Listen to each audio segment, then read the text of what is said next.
Oh, fucking hell.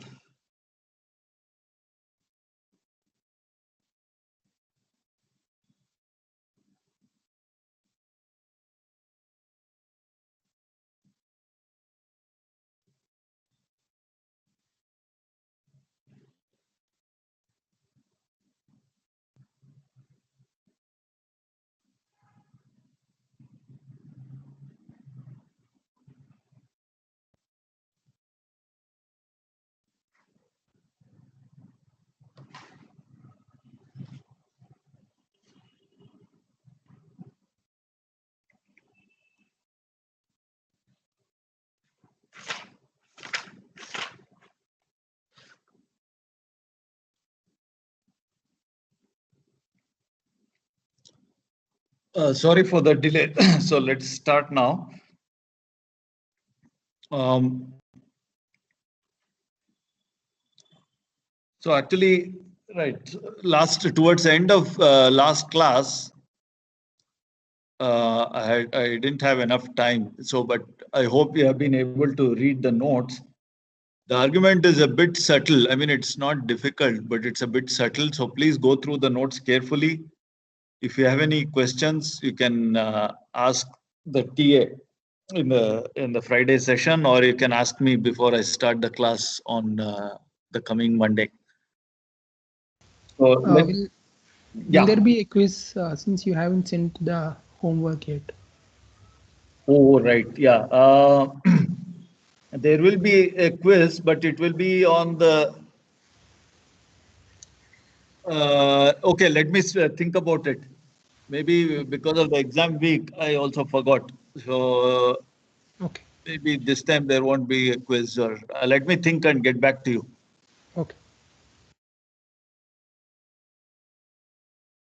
Now, so actually, the next topic is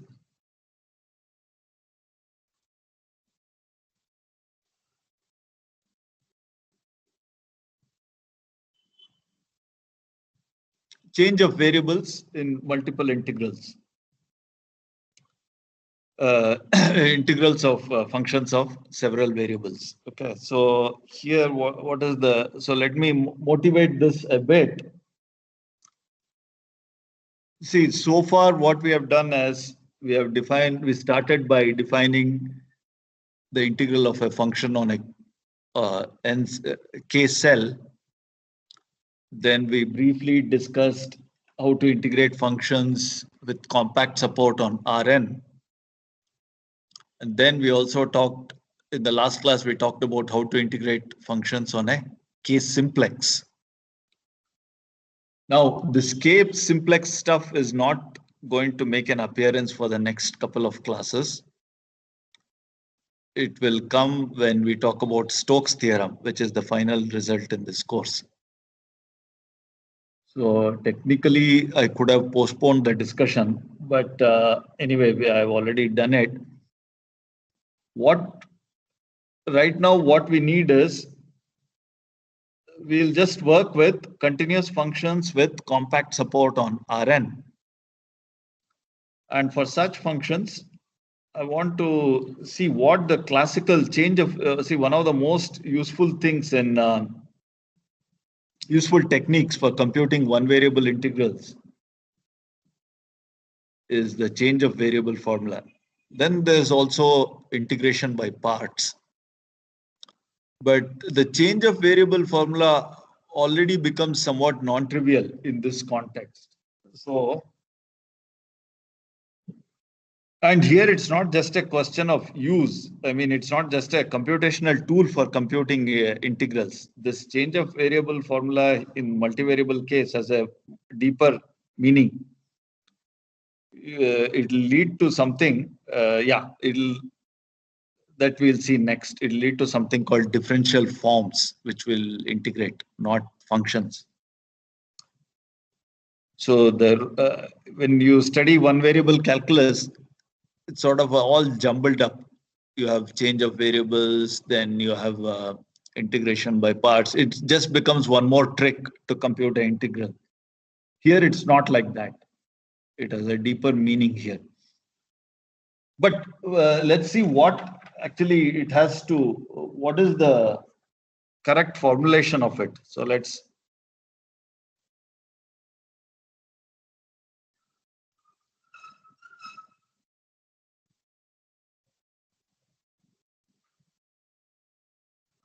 So let f from an interval to R be Riemann integrable.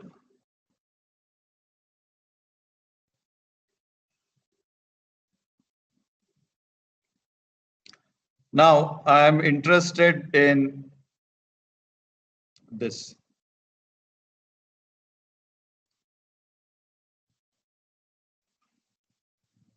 So I'm interested in computing the Riemann integral of f. Well, it may, as it stands, it may turn out to be somewhat difficult to see what this is directly. You can't apply the fundamental theorem of calculus. You may not be able to. So one tries to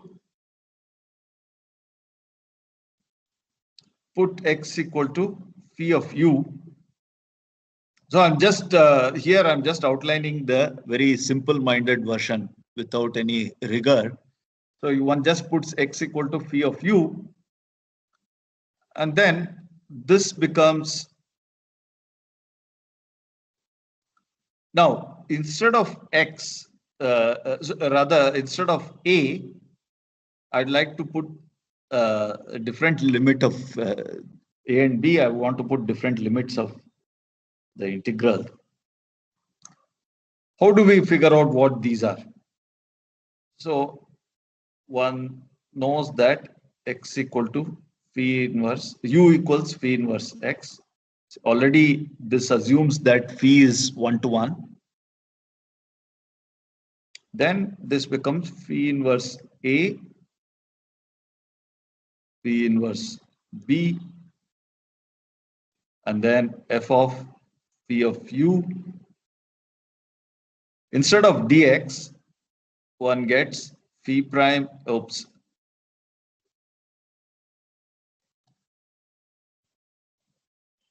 phi prime x dx. So this thing here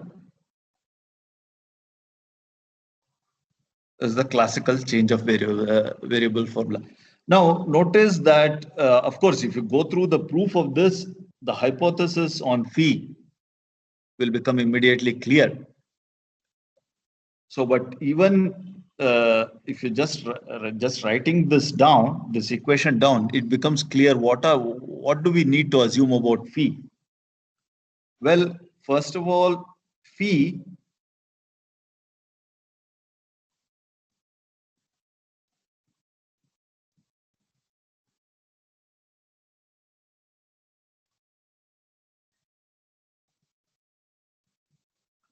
is a map from some interval to AB. Phi should be 1-to-1 and on-to, because I need to take, even to make sense of this integral, even to make sense of the right-hand side, I need to take phi inverse A and phi inverse B. So A and B should be in the images and phi inverse should exist. So that already suggests that phi should be 1-to-1 and on-to. And moreover, notice that phi prime is involved in the right-hand side. So at least phi should be 1-to-1. Sorry, phi should be differentiable. In fact, if you look at the proof, what we need is phi should be C1. What is not clear from this, just by looking at the formula, is that we also need to assume that phi is, the derivative should not be 0 anywhere. So that is not immediately clear just by examining the formula, why we need. So Oops.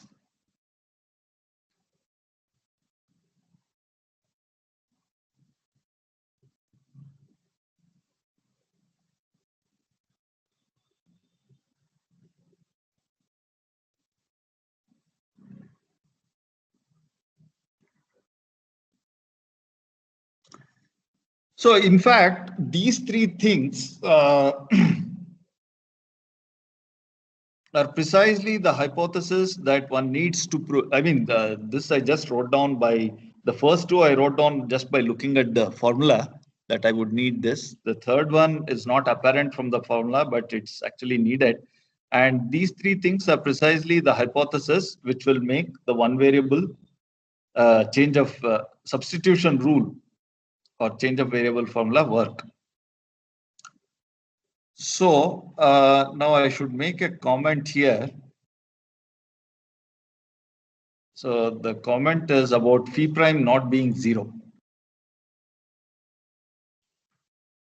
So I leave it for you to, as a small exercise. This is one of the nice things about the inverse function theorem. And this is true in not just in R, even in any dimension. If phi from U to V, U and V are open sets,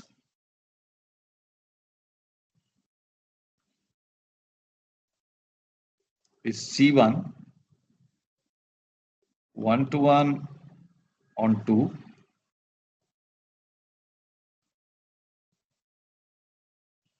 then phi inverse is C1 is the same thing as saying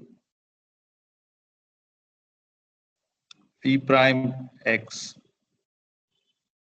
is invertible for all x in.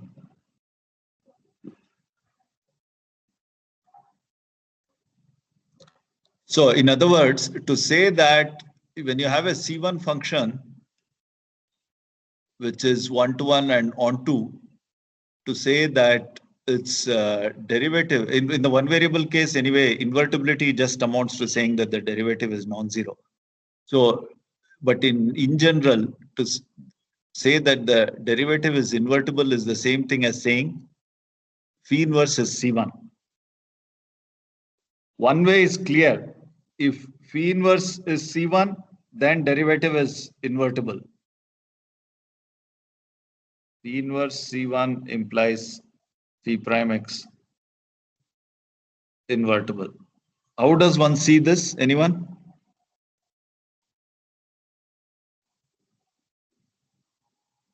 This is actually the easy part of this, if and only if the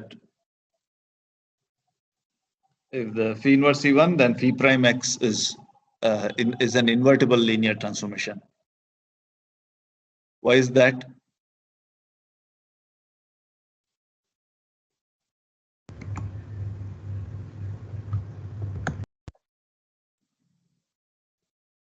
No one?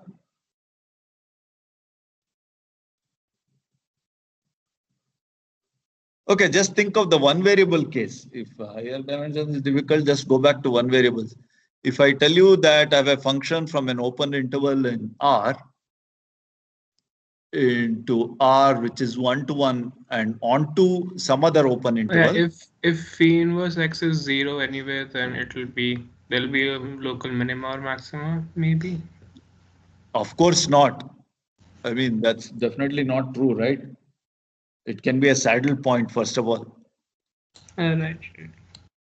I mean, always keep the example f of x equal to x cubed in mind. That is 1-to-1 onto C1,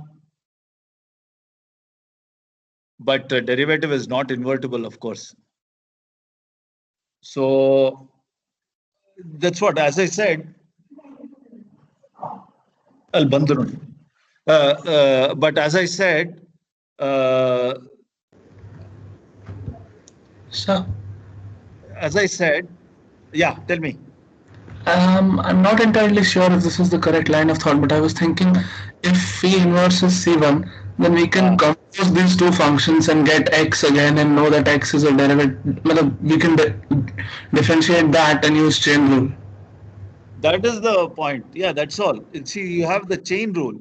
If phi inverse is C1, you always know that anyway, C1 or not, you know that phi composed with phi inverse is identity, right? So you just use chain rule now. You can use chain rule once you use the hypothesis that phi inverse is C1. Then you will immediately get that the derivative of both, derivative of phi is precisely the derivative of phi inverse. Rather, the inverse of the derivative of phi is the derivative of phi inverse. It's basically chain rule applied to phi composed with phi inverse is identity. Now, the other way is the more interesting one. The other way is non-trivial. So your device is not sharing the screen anymore? Oh, again. Okay, fine. Let me take care of that.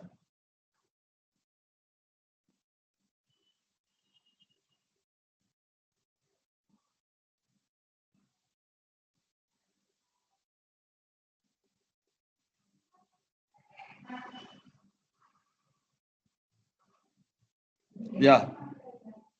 So the moral of the story is, apart from the chain rule and so on, I should not talk too much. It will just go off. That's the point. All right. So let me continue. So chain rule. The other way is, as I said, the other way is the more interesting and non-trivial one.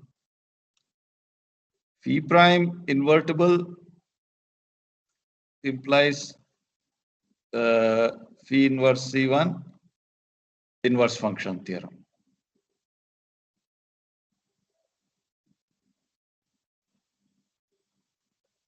See, there are three aspects of inverse function theorem. You should always keep that in mind. The first one is locally it's 1-to-1. The second one is that locally it maps open sets to open sets onto open sets. The third one is if the local, since it's the first one says that locally it's 1-to-1, there are local inverses. The third part says that the local inverses are C1. So all three are important. Here we are just using the third part. We are already told that the function is 1-to-1 and onto. So we don't need the first two parts of the inverse function theorem. The third part says that the local inverse will have to be C1. And that's what we are using here. So, all right. Now that's just an aside anyway. That was more like a refresher. It has nothing to do with the topic at hand, which is that, yeah, so we have these three hypotheses to guarantee this. Now, by the way, here, as I wrote it, this equation is correct. This is fine. But suppose now I want to write the right-hand integral as c to d. Let's look at it a bit more closely. So what I have here is, let me rewrite that again. A to b f of x dx equal to c to d. No, not quite. That's what I want eventually. Right now it is just phi inverse A, phi inverse B, and then f of phi of u, phi prime u du. Now let's look at three cases. One is phi prime u is, by the way, since we have assumed phi prime is nowhere 0, it will follow that phi prime is positive everywhere or negative everywhere. So first case is, this is positive for all u in CD. In this case, phi is strictly increasing. So therefore, phi of C equal to A, phi of D equal to B. Sir, what Yeah. exactly are C and D here? Have we defined them yet? No. I mean, they see the moment you say in the substitution rule, the moment you invoke a function phi, obviously it must have a domain, right?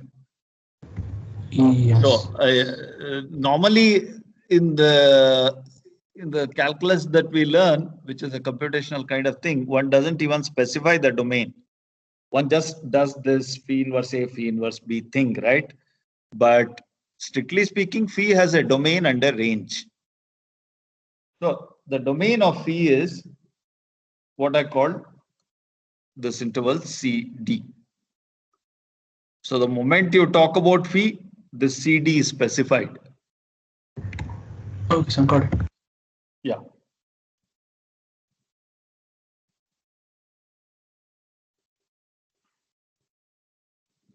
By the way, yeah, this is another thing which probably you must have realized by now, since you have studied one variable real analysis in your first semester itself. When one first learns calculus in, say, the 11th or 12th standard, it's all a sort of jumbled up mess of concepts, then computational techniques, and things are not rigorously defined. The emphasis is more on how to compute things, which is fine at that stage. But if you here, the point is you sort of, even if you revisit that, the simple 11th and 12th calculus, you from a more rigorous point of view, you'll see that there's lots of stuff which is left unsaid. Like trivial things like this, that when you specify in the substitution rule, there is a function involved with a specific domain like this. All right. So I have this. Now, if it's positive, then it has to be like this. And therefore, the right-hand side will become f of x dx will just become a to c to d f of phi prime u du. Now let's see what happens when phi prime u is negative everywhere. In this case,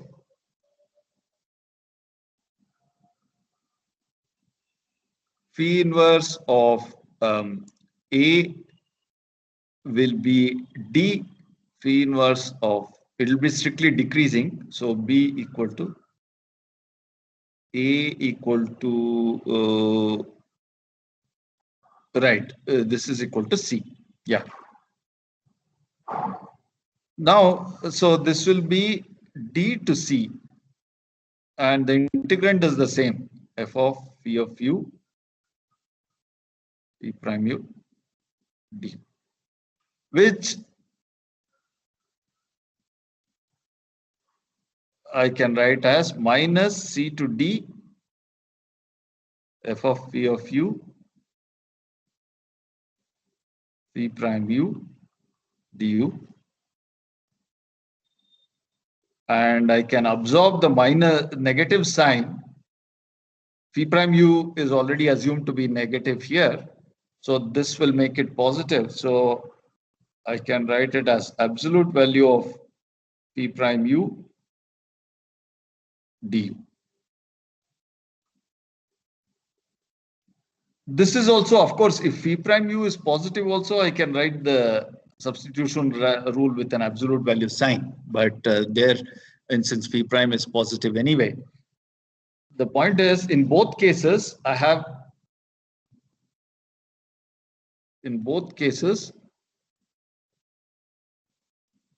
the same thing, f of x dx equal to c to d f of phi of u mod phi prime u d.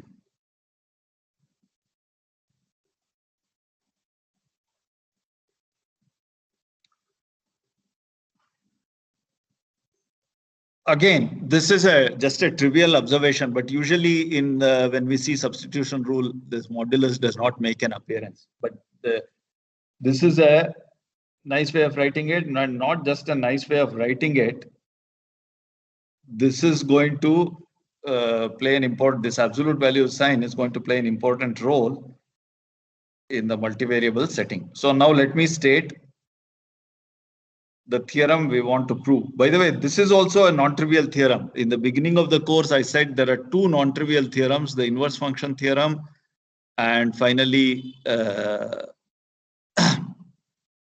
and the substitution rule for multiple integrals. So we are heading towards that. So the theorem is this. Let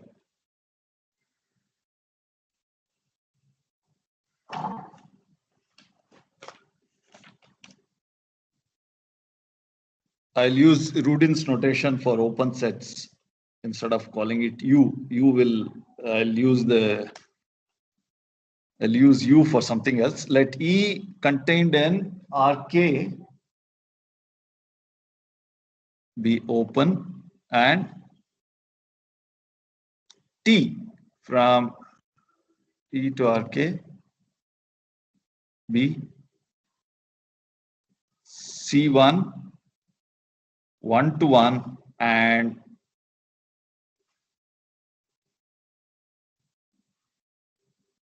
with T prime X is invertible for all X. T prime X is invertible for all X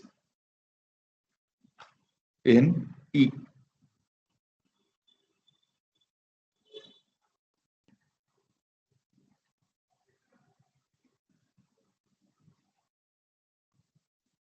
Note that the image of T, what do we know about the image of T in this case? I've assumed T is C1 1-to-1 and the derivative is invertible at all points. So what does this tell us about the image? Union of open sets must be open. Its image is an open set. Again, this is a question I think I'd asked in a quiz or homework. The point is that the inverse function theorem will tell us that the image is open.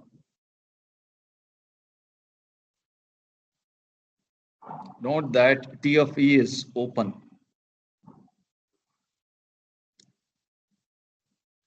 So this capital T is the same. It's a change of variable actually, which we talked about when just a few minutes ago we talked in the substitution rule. There I called it phi. Here it is capital T. It's not a linear transformation. It's just a change of variables. So I'd also talked about change of variables when I talked about the constant rank theorem, if you recall. Note that T of E is open. Let F from RK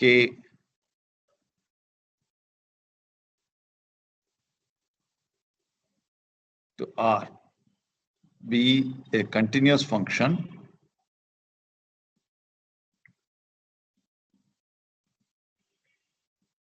with compact support contained in T of E.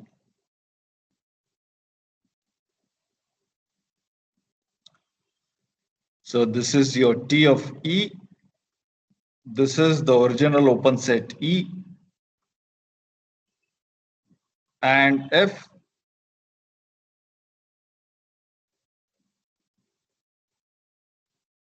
F is defined on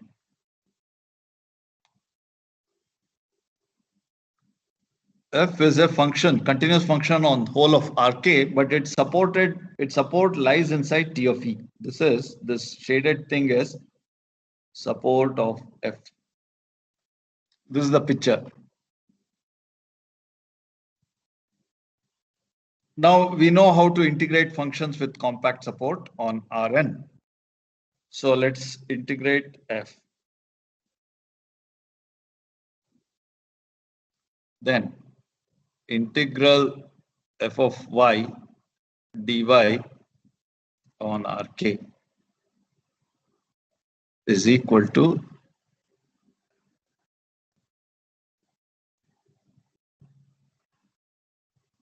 f of t of x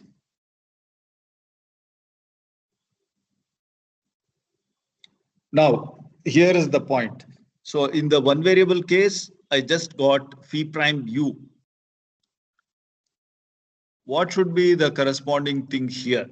Well, first of all, t prime x doesn't make sense. T prime x is a linear transformation.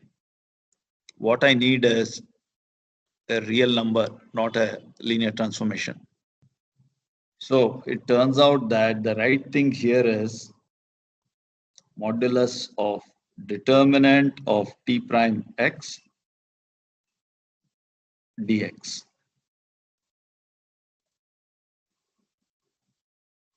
Okay. So this is what we are going to prove, and we'll need quite a bit of. I mean, we need to develop some things in order to prove this. So it will take at least another 2 or 3 classes to prove this statement. But first of all, let's be clear that everything is defined. Obviously, the hypothesis is that f is a continuous function with compact support. We know how to integrate those. What about the right-hand side? What we are integrating is this entire thing, x going to f of t of x, determinant of t prime x. It's a real number. This is also a function from Rk to R. But does this function have compact support as well? Otherwise, we wouldn't be able to even make sense of the right-hand side. At this stage, we just know how to integrate functions with compact support on Rk. So we need to ensure that this also has compact support. Now, question is that clear? Is it clear that this has compact support? Anyone?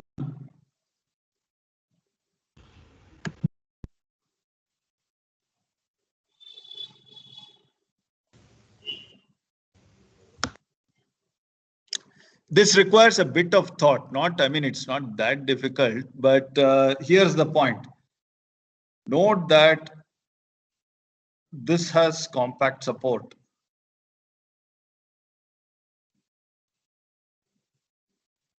Why? Well, let's are continuous. Is that right? Sorry? F and T are continuous. So F and T are continuous. But the question is, first of all, what is the support of this? As a set, the original support. So let's call the original compact set as K.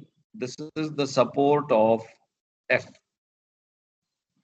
So in this picture, the shaded thing is K, but F composed with T is a function whose domain is this E.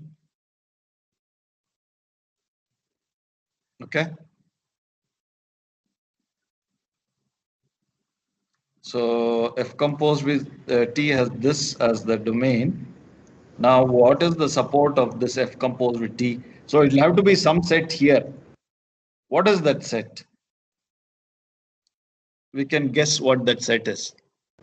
Sir, yeah. Sir, we can claim that T inverse is C1, right? Yes, correct. Then we're done. Why? No, first of all, what is the support as a set? Uh, okay, so det of t prime x, Huh? det of t prime x is unlikely to be the determining factor because it's never going to be zero. Okay. Probability can be zero is f of t of x. So if we want f of t of x to be zero, t of x should lie outside the support. In other words, the support of this mapping is the set of points in E that map to K. In other words, the T inverse of E K. minus curl of E inverse of K. Inverse of K, right? The inverse image of that set K. So T inverse of K is precisely those points which map to K. This is T inverse of K. After all, T is 1-to-1, and anyway, the inverse of a set is always defined 1-to-1 or not. Yeah, T inverse of K is precisely those points which map to this. If something is outside this T inverse of K, then it will map to something which is not in K, and F will be 0 there. So, as you rightly said, determinant of T prime x is never going to be 0 by hypothesis. So the only way this function is 0 is this part is 0. So, and this part is 0. Yeah, well, rather non-zero. So this function is the determinant of T prime x is not going to play a role because it's always non-zero. So if you want to see where it is non-zero, it will be support of this function equal to T inverse of K. Okay. But why is T inverse of K compact? Continuous image of a compact set. Yeah. Since T inverse is C1, again, inverse function theorem. It is continuous, which implies T inverse of K is compact.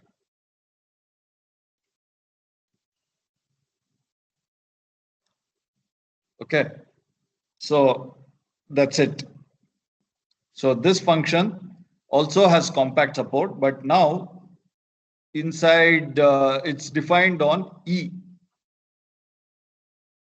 Another small technical point. These are all, Rudin doesn't even mention these points. There he regards them as sort of obvious or trivial that he just goes on without mentioning this. But another small point is that we have talked about integrating functions with compact support, which are defined on whole of Euclidean space, Rk or Rn. Now, this f of t of x is, or t prime x for that matter, f of t, both of these are defined only on E because t itself is defined only on E.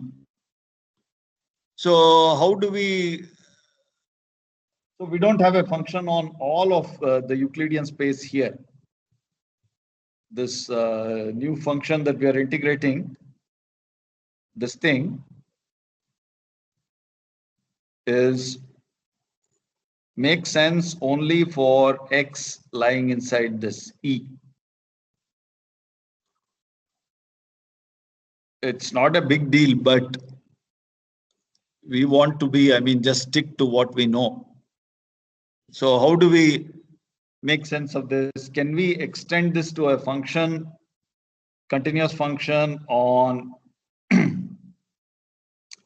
Rk, this Rk, the domain Rk, in a very trivial way? If so, how? Just set the other points to 0. That's all. So just set outside E. So if you call this function, so let's call this function as C. So I'll use now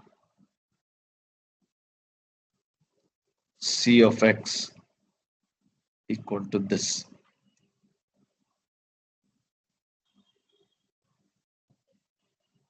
Note that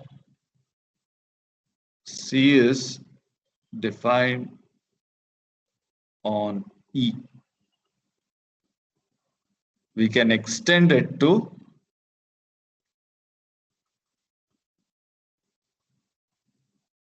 Rk by C, just declaring C of x equal to 0 for all x in E complement. So I leave it you to check that this is a continuous extension.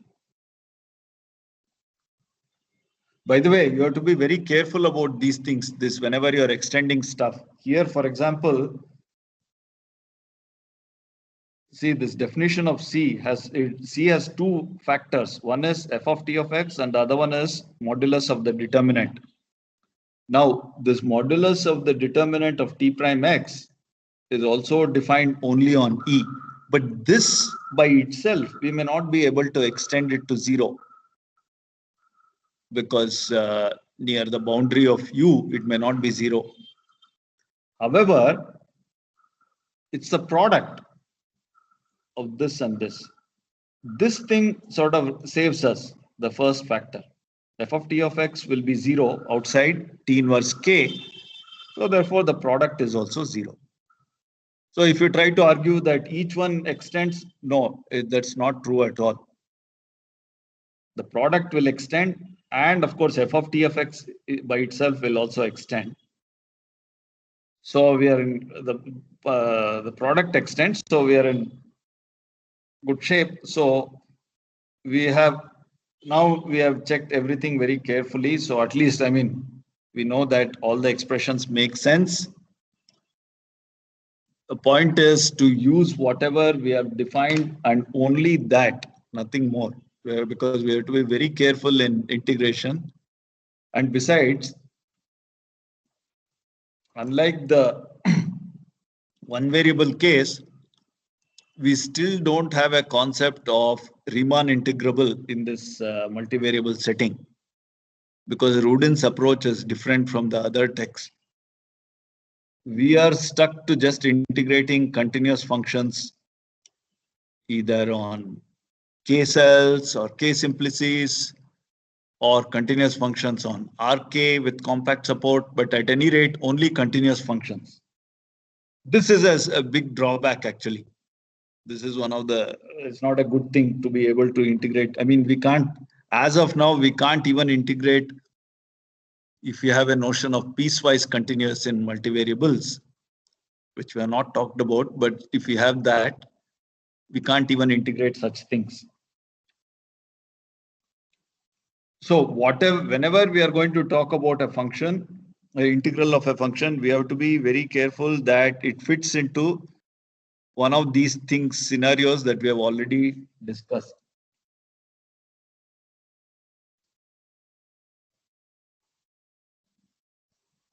Right. So that is one thing. Now,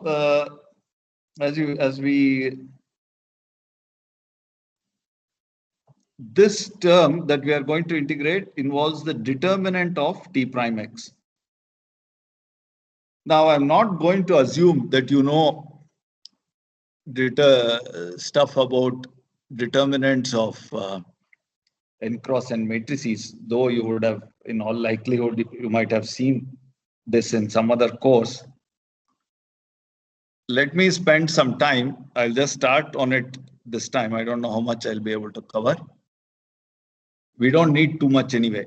Whatever we need for this proof, we'll go over that. So, background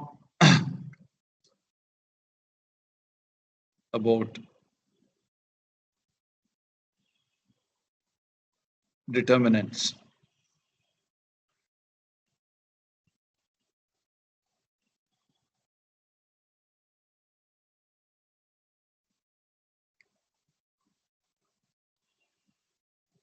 let A belong to MNR.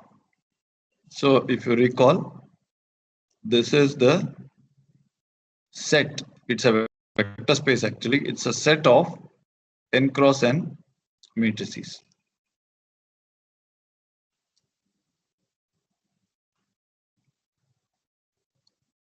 So we want to talk about determinant of A. We want to define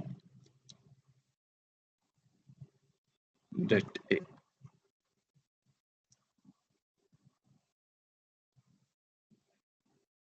So let's do so. This is actually involves basically it's combinatorics. So let us first start with an n tuple of integers be an ordered n tuple of integers. In other words, this is an element of the Cartesian product Zn. We define S of J1 Jn to be, maybe I'll go to the next page, S of J1 Jn equal to product of sine jq minus jp over all p less than q. So I'll expand this in a second. Here sine of x is the obvious thing. It is +1 if x is greater than 0, -1 if x is less than 0, equal to 0 if x equal to 0.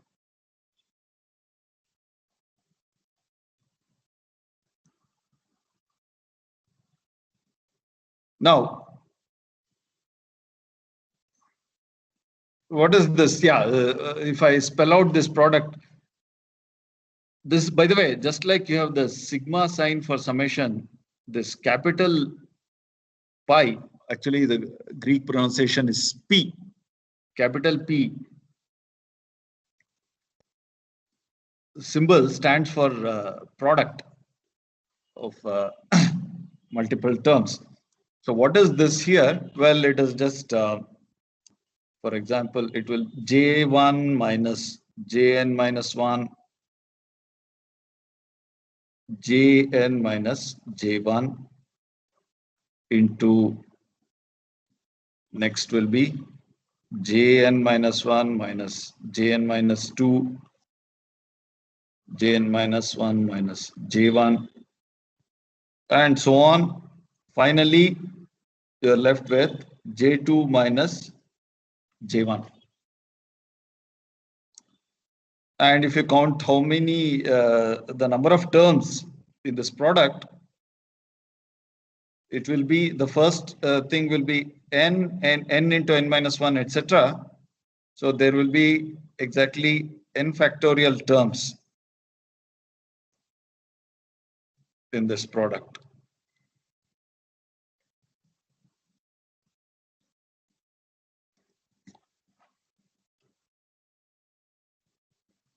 So let's make a couple of observations about this. One is that if two of the j's are equal, then S equal to 0.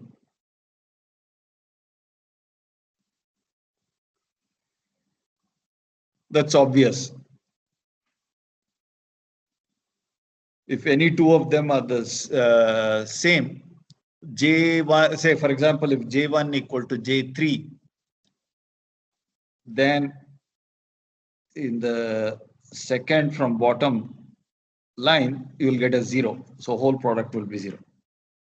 That's one thing. The other thing is that if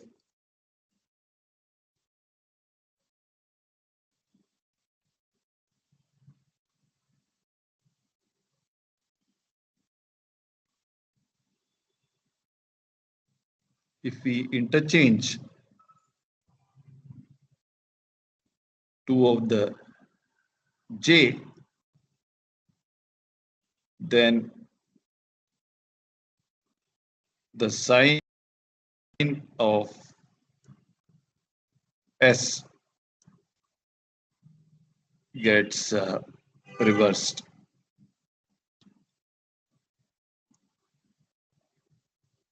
That's also clear. If for example, if I interchange J1 and J2, then what will happen is just that instead of J2 minus J1,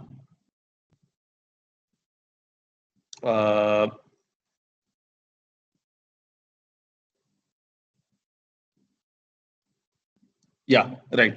By the way, the only thing you have to be careful here is when you write out this product, what one cares about is the index of these various, the index of these things. These are all integers. And some integers, we don't know what they are. But to make sense of this S expression, what we look at is not the values of the integers. Those, I mean, the values do play a role because we are going to look at JQ minus JP.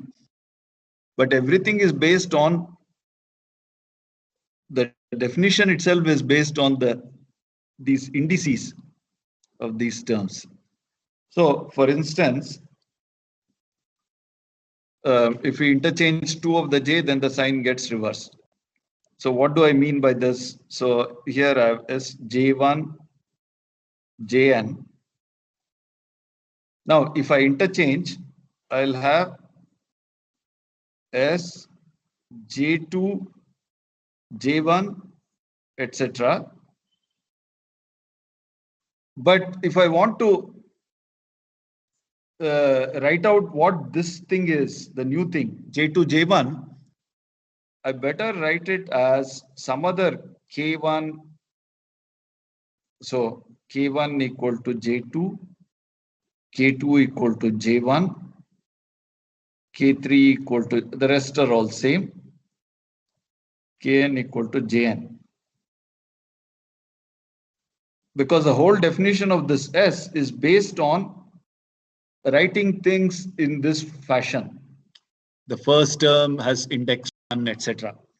So if I write it like this, I can't compute directly using the definition. I'll have to write it like this. And then use the specific value of K1 and so on. But yeah, once you write it like this, it becomes, for example, it becomes clear that what I'll get here is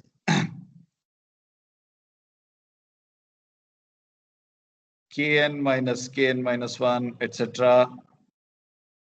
Kn minus K1, all the stuff. First term will be K2 minus K1. And then K2 minus K1, but now you go back and say that K2 was just J1.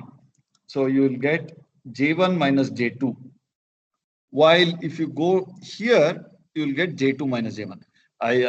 Of course, I just did it for interchanging the first two variables, but you can see, you try to see yourself that if I do it for any other things, it's the same logic. If I try to interchange any two variables, any two of these entries, the S will get reversed. Now, the first thing here, it tells us something interesting, that if two of the J's are equal, then S equal to 0. Okay, so to begin with, we didn't put any constraints on the j entries. They're all just integers. They can be as large as we like. But what we need is, we need that, suppose in our setting, we are going to assume that all of these are going to lie between 1 and n. Then what does the first one tell us? If two of the j's are equal, then s equal to 0. So the only way we'll get a non-zero s is that this j1, j2, etc.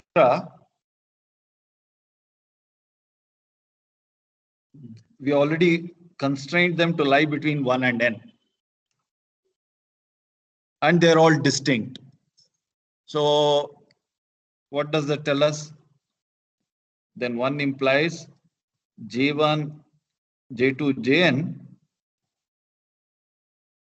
So these are all integers lying between 1 and n. No two of them are equal. Do you know a name for this? Permutation. Permutation. So this is a permutation of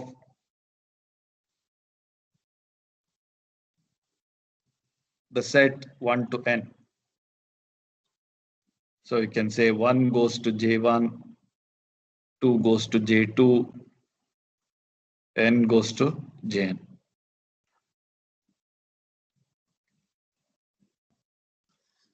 And if you know a bit more about permutations, you will recognize it's not so obvious, but you can see that, in fact, one can prove that S of J1, etc., Jn is what is called the sign of the permutation.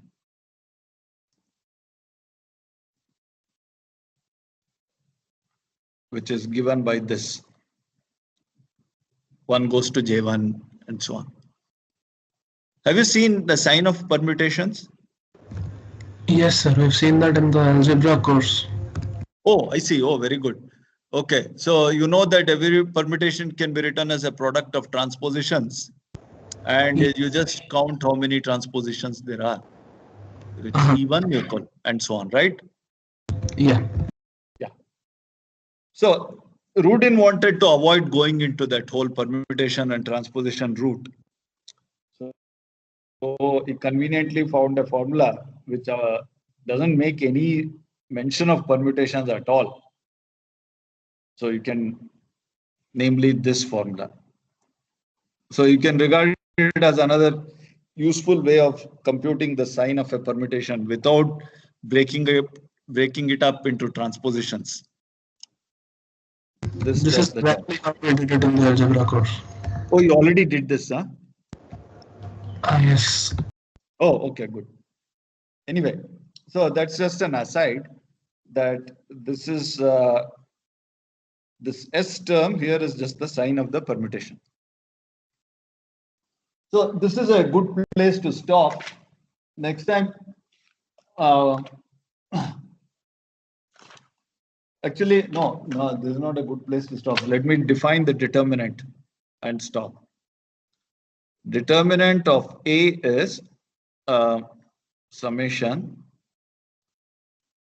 S of J1, Jn, A1, J1, An, Jn. And the summation is over all